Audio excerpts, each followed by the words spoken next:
take a look. It's very interesting how Brussels has developed in the last 20 years. Yeah, it's really very dynamic city, and it's really moving to the better future.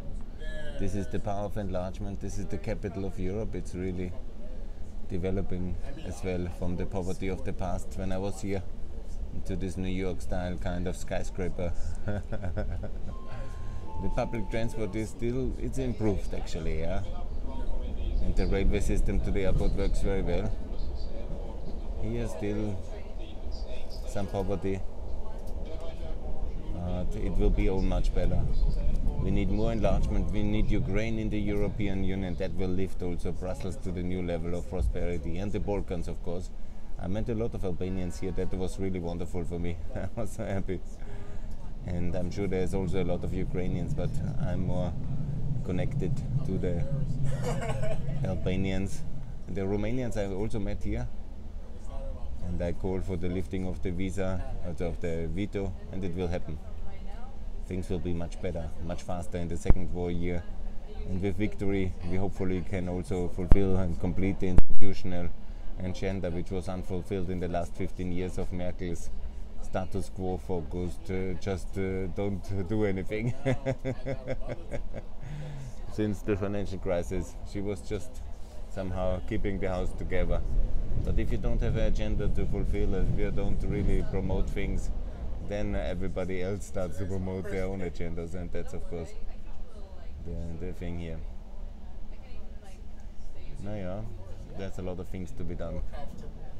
But I think I made it very clear what is now the key priorities, and I will promote this agenda in the coming years, and hopefully the second war year will already see much more progress.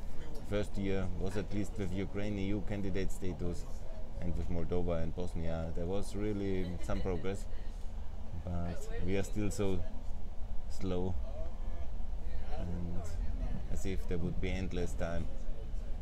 This is always what I criticize in politics, this kind of delaying tactics.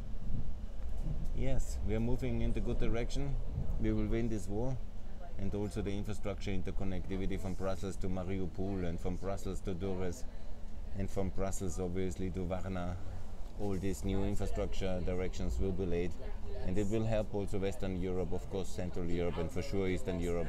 We will be richer together. We will be more open Europe, a stronger Europe, Europe that can defend itself with our American allies, and we will be very successful. And the prosperity that is possible in Europe will be quite dramatically improved by that.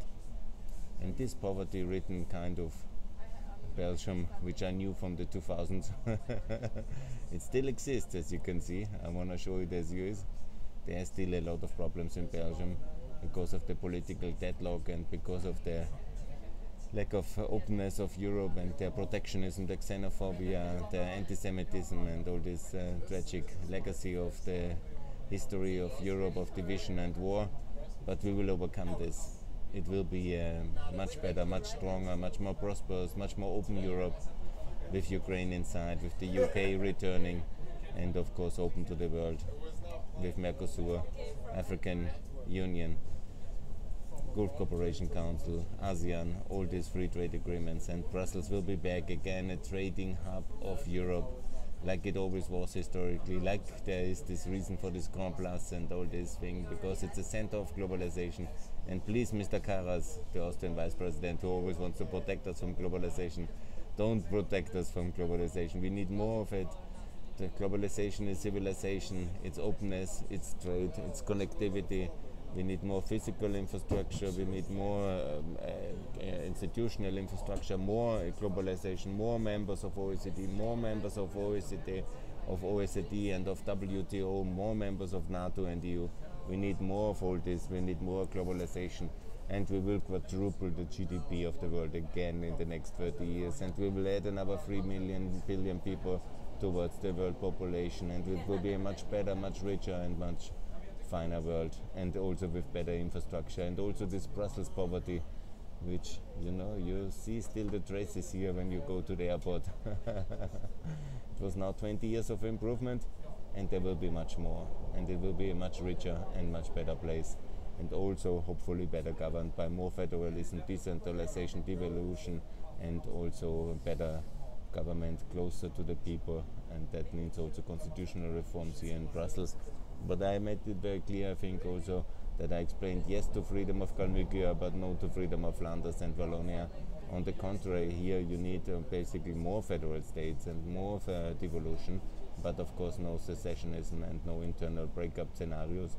Like the Russians want to break up Belgium and Spain and United Kingdom, we have to oppose it. On the contrary, we have to break up their federation, and that's what they will do, I pledge here. And it will be a much better future ahead. Yes, it was a wonderful conference. I will continue to work on these topics. I will keep you posted, and I say thank you very much. And more from Brussels, more later than from Vienna. Bye.